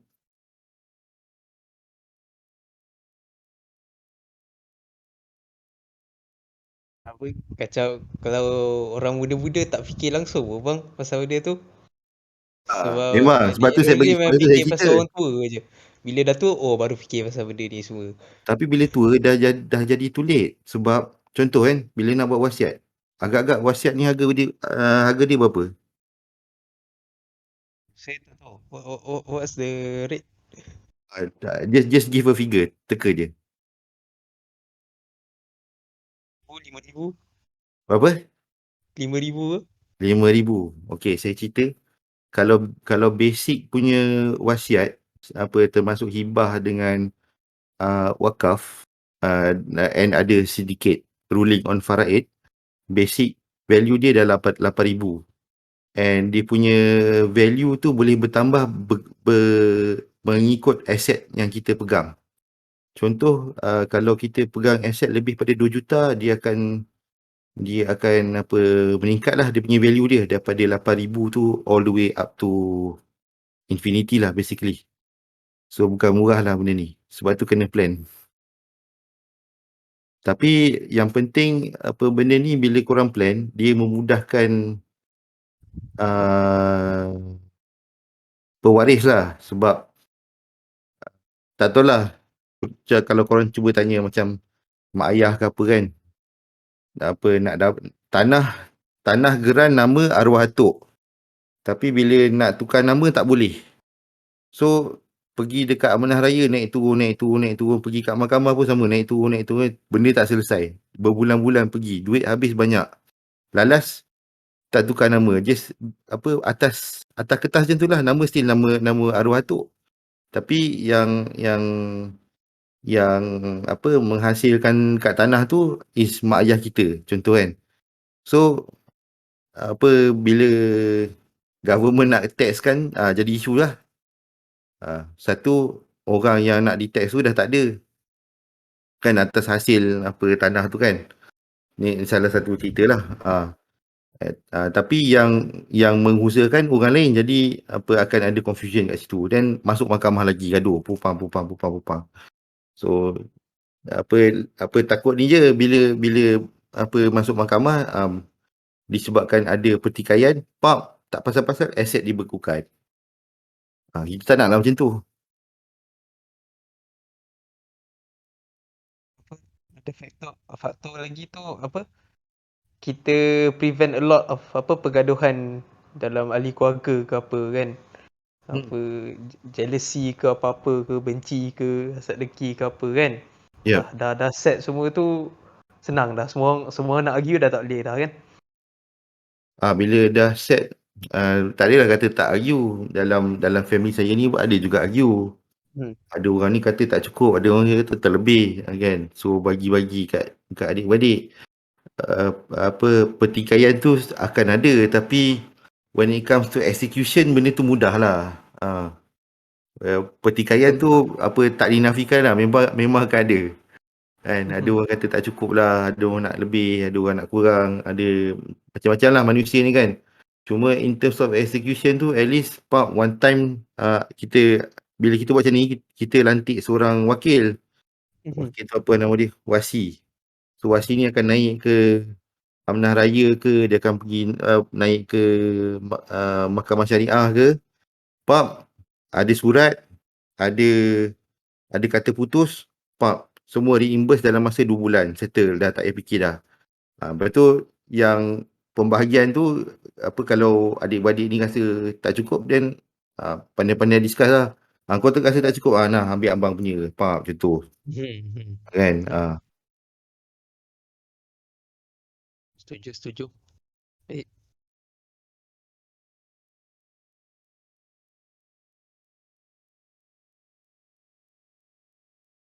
Tu je lah saya rasa yang saya boleh laymankan lah. Kalau nak mendalam, rasa banyak lagi sebenarnya topik, tapi saya tak masuk lah macam formula nak kira interest lah benda.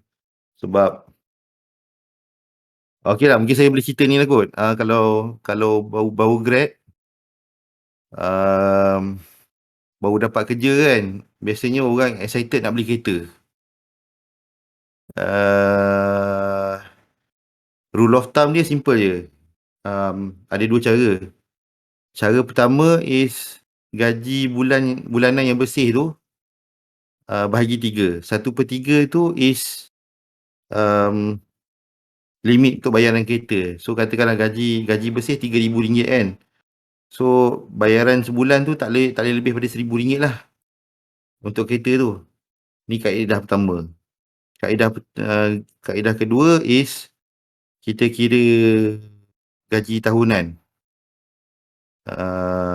Gaji tahunan, katakanlah gaji kita RM5,500. 5,000 lah. 5,000 darab 12, RM60,000. So bila kita beli kereta tu, nilai kereta tu tak boleh lebih pada RM60,000. Supaya kita tak tersedak lah dengan bayaran bulanan tu. Tapi kalau ikut cara kedua ni, dia actually akan ada lebihan, sebab lebihan tu dia akan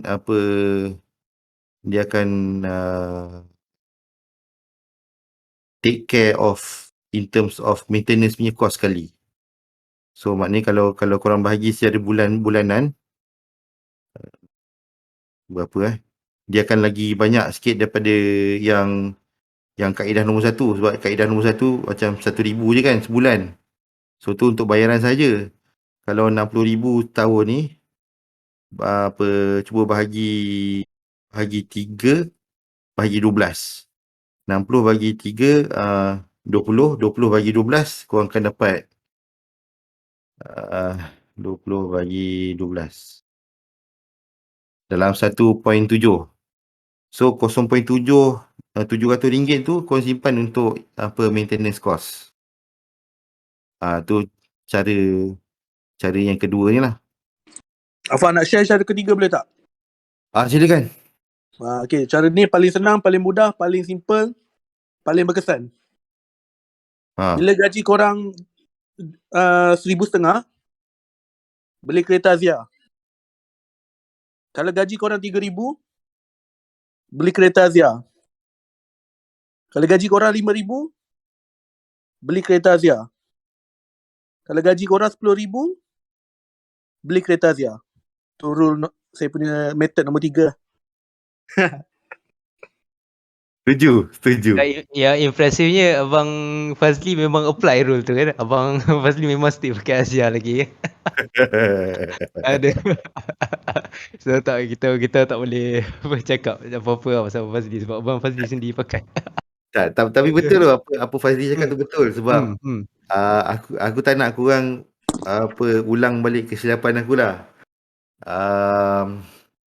Dulu aku bergatal tu bila start kerja memang tak pakai kereta tau. Untuk 3 tahun pertama pakai public transport je. Memang orang kata hati tenang lah. Hati ni memang tenang aja. Sebab tak ada hutang kereta kan. Tapi bila kahwin, first things first dalam kepala nak hadiahkan bini kereta. Okey lah, niat tu bagus. Tapi pergi pilih pula kereta Civic FD2. FD2 masa tu harga 125k kot. Mahal lah. 125k ni bayar bulan RM2,500 tau. Bukannya sikit. Banyak lah. Banyak. Dia punya interest dia tinggi. Lepas tu tak ingat lah. Sekejap, aku tengah cari gambar kereta sebenarnya ni. Azia saya bayar RM275 sebulan. Jadi itulah, bila korang pergi ke benda-benda macam ni, dia akan impact lah sebenarnya kan. Korang punya monthly punya ability untuk save. Ni sajalah sharing sikit. Zaman ni tengok ni kereta aku. Tapi Abang Fazli Alfa Romeo. RM200,000 aku beli. Alfa Romeo.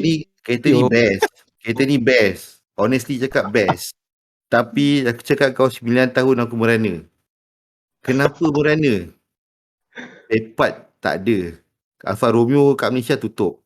Spare part tak ada. Kau bayangkan, nak beli spare part kena beli eBay UK. Pergi kat eBay UK tu, satu kena tipu. Dah bayar RM2,500. Expect shipping semua, pupang. Lala barang tak sampai. Kena tipu, kena game. Damn. Hati memang luluh. setahun setengah kot tak servis kereta sebab parts tak ada. Oil filter dengan apa lah, tak ingat.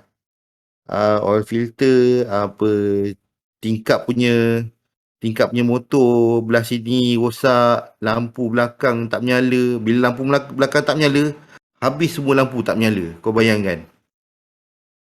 Ni kata orang gila kereta kata kan. Tapi bila gila kereta orang kata tak evaluate betul-betul capacity untuk ability untuk beli kereta. Macam ni lah. Dia jadi membebankan diri sendiri lah 9 tahun. Saya rasa respect orang boleh control tu sebab susah untuk fikir yang kereta tu at the end of the day just pergi point A ke point B. Itulah macam saya tak tahu lah macam mana kan.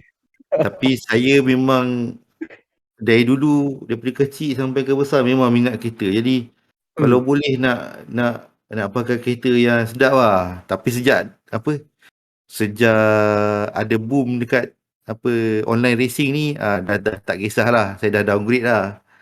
Kan? Tapi sebelum ni kira orang kata bahan bakar tu memang kiri kanan lah. Kiri kanan, depan, belakang, atas, bawah. Alfa ini kau beli lah BMW lagi laju pada kereta ni. Alfa kau beli Audi lagi sedap lah. Alfa kau beli ni Peugeot ni. Alfa kau beli Jaguar. Aduh, pening kepala. Semua ni nak kena tengok kereta cantik nak aje kan. Memang tak boleh. So sharing dengan korang lah. Jangan buat silap benda ni. Ni kereta first dulu. FD2. Ada tak gambar sini? Tak jumpa lah. Ni. Ni masa kahwin. Beli kereta untuk orang rumah. Kereta ni jual, lepas tu angkat Alfa Romeo. Memang kata cik pasal lah. So jangan ulang kesilapan ni lah. Kalau abang kerja Petronas kan, so okay aku. Dia tak kisah Petronas tak Petronas. Kalau kerja Shell pun, bayangkan budak kerja Shell 3 tahun dah pakai BMW yang 5 series. Gila apa? Gaji mentang-mentang starting gaji 5,000 lebih. Lepas 3 tahun dah berapa dah? Gaji dah dekat 10k dah. Kan? Angkat BMW. Angkat Mercedes. Uish. Kata budak-budak sekarang ni memang tak ada fikir saving lah. Tapi ya, saya macam respect gak lah Abang Fazli bila Abang Fazli macam cakap macam tak kisah pasal opinion orang apa itu berjaya, maksudnya ada rumah ke, ada kereta yang besar ke apa kan, kita just ada bare minimum, lepas tu dah boleh jalan. Dekat situ banyak duitnya save kat situ just because kita dia punya term dia bukan tak kisah tau, saya kisah. Cuma apa yang saya buat ialah saya evaluate balik dia orang punya opinion tu betul ke tak. Jadi saya came up to conclusion dia orang punya definition of berjaya tu salah. Maksudnya saya kisah. Kita tak boleh tak kisah tau. Tak kisah tu kita senang jadi in denial. Maksudnya kita tapi kita cakap kenapa orang kaitkan kereta dengan kejayaan. Jadi kita boleh come up lah dengan beberapa hipotesis sebab kereta ni tangible, boleh nampak. Betul tak? Betul. Jadi boleh nampak. Macam balance duit kita dalam bank, orang tak nampak. Kecuali lah kalau kita print, kita buat kita punya orang kata profile picture ke apa. Buat TikTok. Buat TikTok keluar beg duit kepuk-kepuk. Itu pun boleh tipu kena kan. Tanya dengan orang LHDN. Itu pun boleh tipu. Tapi macam rumah ni, macam rumah tangible tapi dia tak boleh bergerak. Kereta ni dia boleh bergerak ikut kita.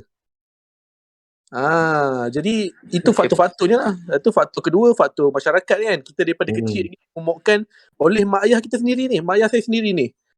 Saya ingat lagi mak saya bila umur saya 17 tahun, bila tahu saya straight A, SPM, kononnya macam bakal berjaya lah nanti. Mak saya cakap macam ni kat saya. Angah, awak nanti kerja besar-besar, beli kereta besar-besar. Ni mak saya sendiri ni. Jadi mak saya ni adalah komponen masyarakat tipikal lah. So kita membesar dalam masyarakat macam ni, bukan Malaysia je, satu dunia pun macam tu. Jadi kita bukan tak peduli. Saya peduli, saya observe, saya evaluate. Jadi saya come up with that conclusion. Lepas tu saya buat research kan. Bila buat research banyak apa semua,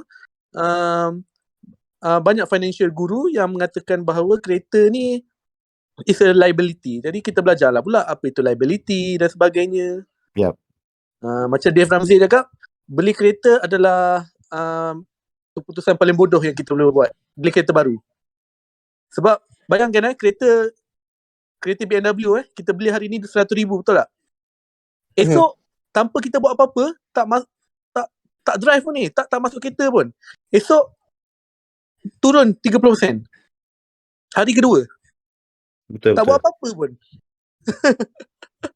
Betul. Alfa Romeo aku tu beli 190k. Keluar showroom je jatuh 60,000. Bayangkan. Faham tak? Itu nasib baik keluar showroom.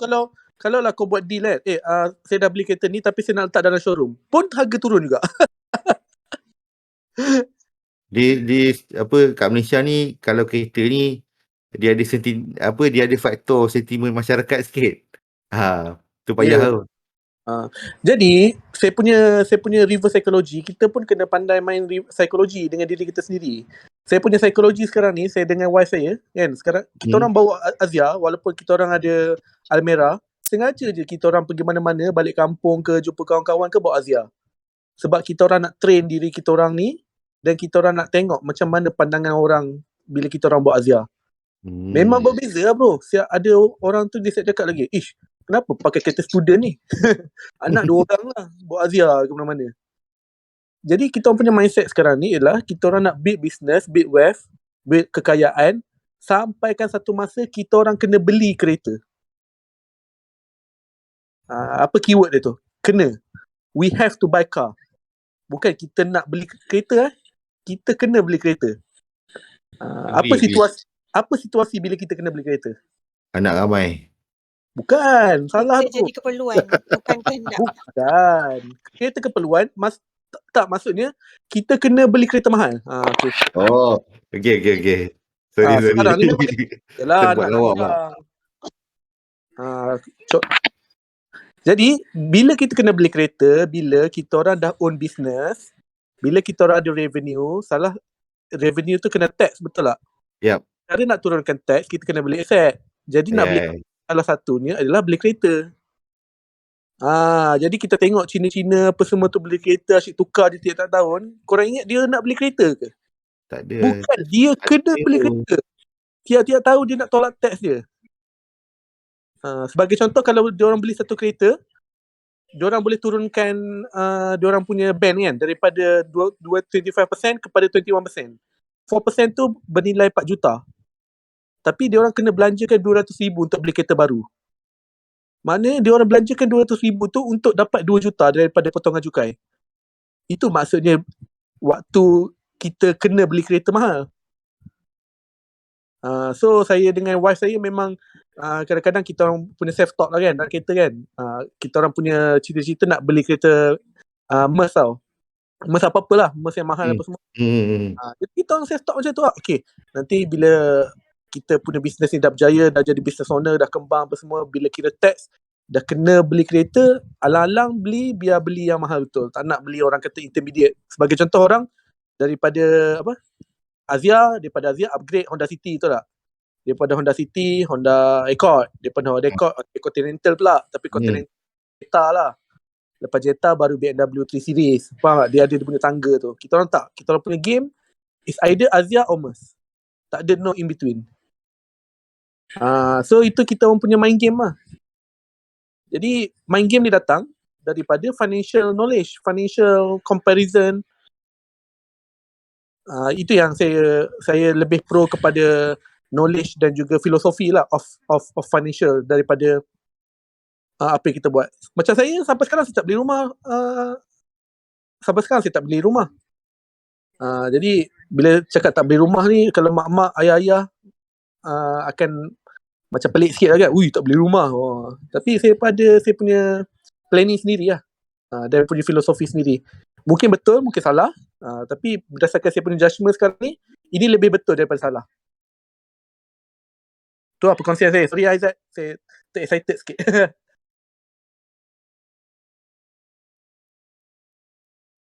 Okay. Okay, tak apa. Terima kasih banyak bagi input. Yelah, tak bukan it's such an unorthodox punya way of Idea. thinking kan. Sebab saat ortodok ni, kadang-kadang kita kena tengok daripada segi nombor pula tau. Berapa percentage orang kaya berbanding orang tak kaya? Of course lagi sikit. Berapa? Bagi number lah. By definition T20, only the 20% kaya. Tapi Dan itu dia just pecahkan kepada group saja tau. Let's say 100 orang kita jumpa secara random, berapa ramai yang betul-betul kaya? Kaya ni maksudnya duit, nak beli apa-apa ikut suka dia. Daripada 100 orang. Boleh tak saya cakap seorang? Boleh tak? Boleh. Kan, seorang daripada 100 orang kan. Maksudnya 99 tu yang tak kaya tu, macam mana dia orang fikir? Boleh nampak kaitan tak kalau kita buat study 99 tu? Pendapat saya 99 tu mesti ada kaitan cara berfikir dia lebih kurang sama. Sebab tu dia tak kaya. Tapi yang 1% ni mesti cara berfikir dia lain sebab itu dia 1%. Orang cakap apa? Think like the top 1%. Think like the top 0.01%. Macam tu lah. Jadi antara cara yang saya selalu buat ialah kalau kita sentiasa berfikir macam orang lain, kita akan jadi macam orang lain. Bandwagon effect. Kalau korang kat tempat kerja dalam 100 orang berapa persen pekerja yang bagus? Ikut Pareto Principle 2080. Jadi kalau korang berfikir macam the 80%, korang akan jadi macam 80% lah. Jadi the unorthodox tu boleh kita tukar kepada orang kata resist the bandwagon effect lah. Kita tak nak berfikir macam orang kebanyakan yang lain. Kecuali kalau kita dah dalam circle 1% tu. Itu lain lah.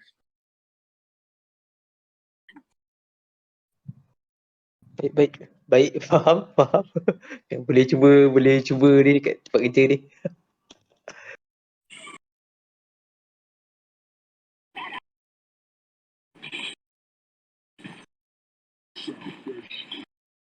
Saya rasa ni lah, boleh je kot lagi kalau nak buat topik pasal financial lagi Abang Afar pun seni banyak kan nak cakap lagi kan, tak ada masalah saya rasa.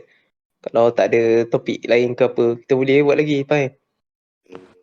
Saya kena cari yang slide lah. Slide tu panjang, dia dia termasuk local guideline lah. Macam contoh katakanlah korang invest and then korang kena tipu ke apa kan, siapa nak contact pun ada juga benda tu. Sebab benda ni nak kena tahu sebab in terms of dia punya charge guaman dia tu sebenarnya free tau, ramai orang tak tahu. And again, bila orang terlibat dalam investment yang tak mematuhi undang-undang ni, dia akan lead to pembekuan harta juga kan at the end of the day. So macam mana nak dapat balik duit yang kita dah salurkan ke arah tu pun ada cara dia. Adalah dia punya badan-badan tertentu. And then cara nak kira interest semua. Tapi Abang kalau nak buat sesi malam-malam nak keluar formula semua, bisyang otak. Tu lah, saya pun ngantuk ni. Macamlah pagi tadi duk pening kepala nak settlekan plate patching punya requirement dekat pejabat. Lepas tu nak ngajar formula tu fikir. Yang formula tu saya rasa boleh letak sikit-sikit kot. Cuba di underlying principle, contoh macam tadi abang cakap buat hibah semua tu kan, apa penting dia, kenapa kita kena buat benda tu. Yang the detail semua tu saja tak apalah kot, apa lain-lain boleh apa cari sendirilah kot kan kalau nak Yep. go into details kan. Yep. Tapi dia underlying principle kenapa kena buat benda ni ke apa, saya rasa tu pun dah quite good gak kan. Sesi untuk mana-mana faham. Itulah saya cari slide tu kalau saya jumpa. Tak apa. Ada tu, ada tak tahu iPad mana. Semua iPad dah jadi hak milik anak kan. boleh. Okay. Buat saya bila lepas buat job financial ni, tak tahu lah, kepala saya rigid sikit lah sebab dah buat silap banyak dah dalam hidup ni. Nah, abang apa sempat buat masuk financial ni even dengan full time job semua tu. Saya buat selain pada full time job ni, saya buat financial apa ni, and then saya tulis blog kereta, jadi reviewer kereta, and then at the same time editor majalah gaming. Oh. 5 job serentak, memang macam orang gila lah. Aduh. Gila gak. Tapi itulah one of the best thing is macam kenal tak Hazri yang majalah kereta tu kan, at least dapat investment daripada dia pun macam dah happy gila lah. And then daripada situ yang build up yang sim racing punya career ni.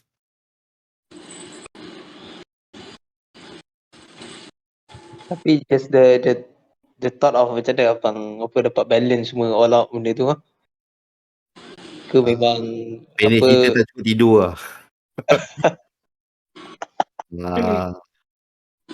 Sebab when it comes to financial advisory ni,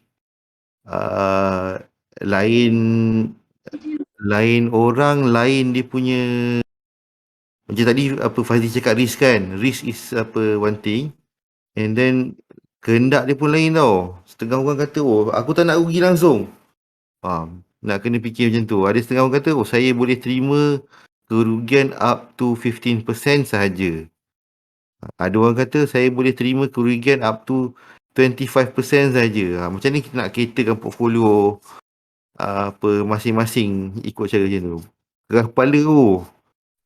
Ibarat macam ni lah, macam kita nak run logi, and then pipe ni pecah, pipe tu rosak, nak tukar bila. Kan ada yang mana kita nak reaktif, mana satu kita nak buat preventif. Pecah kepala lah. Tu yang zaman tu memang tak cukup tidur lah. aduh. Tapi yang kawan tu cakap, macam Pak D, Alwi Adam, and a few other ni lah, kawan-kawan yang melibatkan diri dalam dunia finance ni. Kita panggil dia Jimbit, korang tak kenal kot. Apa nama penuh dia, lupa dah. Dia orang pun cakap, tak apa, memang awal-awal macam ni, kita orang macam ni juga dulu sebelum kita berjaya. Tapi itulah, bila saya kena slip disc ni, saya terpaksa stop lah. Sebab orang Malaysia ni kalau tak jumpa face to face memang susah sikit lah nak explain. Saya tak faham cik kena datang sini, tunjuk kat saya. Tanya alamat kat mana, saya kat Rembau. Travel daripada masa tu duduk kat KL, travel daripada KL pergi ke Rembau. Sampai-sampai, tak apa cik, saya nak slide ni je sebenarnya, nanti saya study sendiri. Rasa macam nak empuk je kepala dia masa tu. Kita dah ajar dia beria, kita tak kisah pun dia nak sign up dengan kita ke tak kan. Itu bukan objektif utama kita. Kita nak educate orang ni. Bila kita ajar, dia tak nak terima, dia nak slide tu je. Alasan dia nak study sendiri. Dia nak benda free. So itulah, dah tak larat lah nak buat benda tu sebab keadaan fizikal lah dengan slip disc nya